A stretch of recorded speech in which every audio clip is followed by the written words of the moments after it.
Okay, so we've got the base of a solid as the region enclosed by this circle, and cross sections perpendicular are semicircles. Okay, so the cross sections are semicircles. So this guy, okay, looks like this, and coming up, it would look like that. So, and then go back down. Okay, kind of like that. All right. But anyways, we're going to look at this cross section right here. Now the area of the semicircle, okay, is going to be the formula for a circle cut in half. So half pi r squared. Okay, so if you just start right there, that's good. Now we just have to ask, what is r? R is going to be this slice right here. And we know that this is the height of our function. This is the y value, okay? This is 2y. Now 2y would be good for when we do the square, okay? But right here, we only need the radius. So the radius is just y. So it is y squared.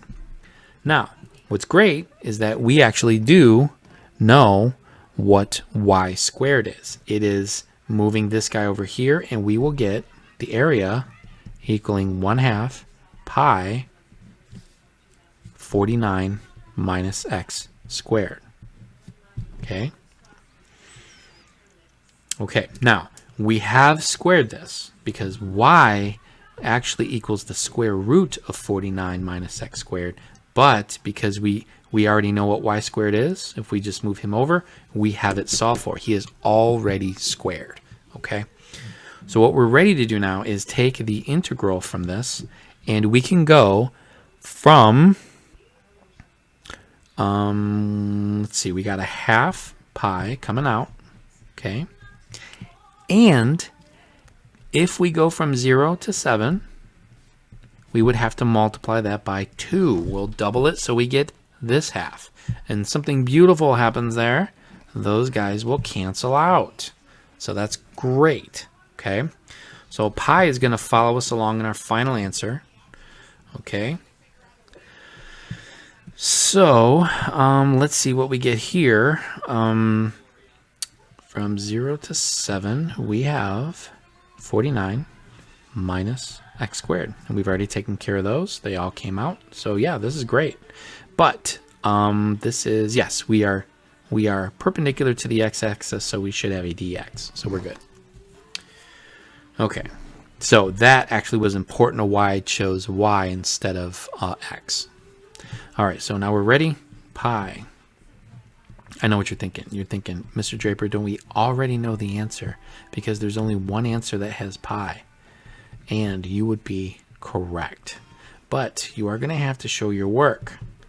All right, that's how I'm going to grade you well for these. I don't want it to just you got it wrong and then mark it completely wrong. Remember, your work is really the key to getting all these points. So if you get stuck on one and you get halfway there, you're just messing up on fractions. I can give you most of the credit. Okay, so just kind of keep that in mind. With that, minus, taking the antiderivative, of course. Remember, we got pi, so let's do that. Okay, so pi, 0 will be 0. So we're looking at this as a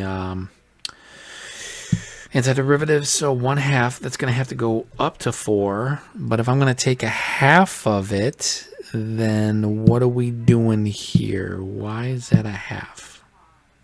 What did I do? Oh my gosh, I already took the, I was taking this, what is the matter with me? Okay. All right, okay, and I didn't mean to angry scribble there, sorry. Okay, so we got pi, 49x minus 1/3 x to the third, and we're going to evaluate that at 7 and 0. So pi, we got 49 minus 1/3 times 7 to the third power, which is 343. Okay, then what is 49? What is 340? Oh, what's that? go back.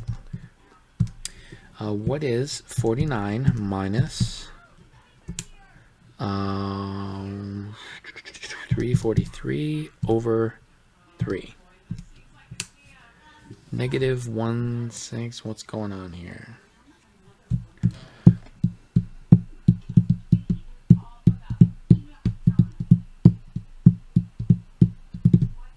Oh, of course, because I missed plugging the 7 in there. Cool. Well, good job. Good job. All right. 49 times 7. I forgot the x there. And then 343 divided by 3. 686 over 3. But remember that you do have a pi there. Okay? All right, the answer is C. All right, this is a square. Okay, and we are perpendicular to the x-axis, so we have a square here. Okay, and we know what that looks like if we've got all of these are kind of squares coming up here. Okay, and they're all going to the edge. That means then that the square is got the area of a length of y, so the area would just be y squared. Okay, so that's nice. Okay, so what else? What else do we got here? If we know that y squared equals that, oh, okay, well that's good. That means then that your x value equation is going to be that squared, which is 49 minus x squared. Okay, but we are getting, it's very similar to the previous one, but now we've got cross sections of squares, so our area is going to be different. Okay, so what are we doing then with the square? Okay, we're going to take y squared, okay, and we're going to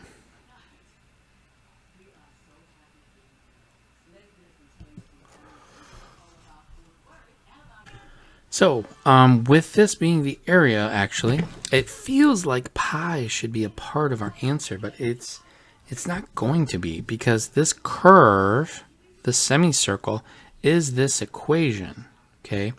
So pi would have been involved if our cross section would have looked like, a semicircle, but because it's a square, then we've actually taken care of that. We are just going to go from 0 to 7, okay? Now remember, we're going to double that though, because we're going from here to here. We're going to double that, but this curve is right here. Okay, so we're going to take the antiderivative of this guy, and it's going to look very similar to what we just did. Okay, except instead of having pi, we're going to have a 2. Okay, so now at this point, we're going to go ahead, take the antiderivative. Remember, we're going to multiply that by 2. It's going to be 49x, I didn't forget it this time, minus 1/3, x to the third. And we're going to evaluate that at 7 and 0. Now, obviously, 0 will be 0. So we've got 49 times 7 minus 1/3, which is going to be 343 when 7 is cubed, and minus 0. Okay. And looks like that's going to be the same answer here. It's going to be 686 over 3. We're not going to have pi. And though, we will have to double it. So 2 times 686 over 3. Now, again, we don't have the pi. That's going to be 1372 over 3. So that answer is B.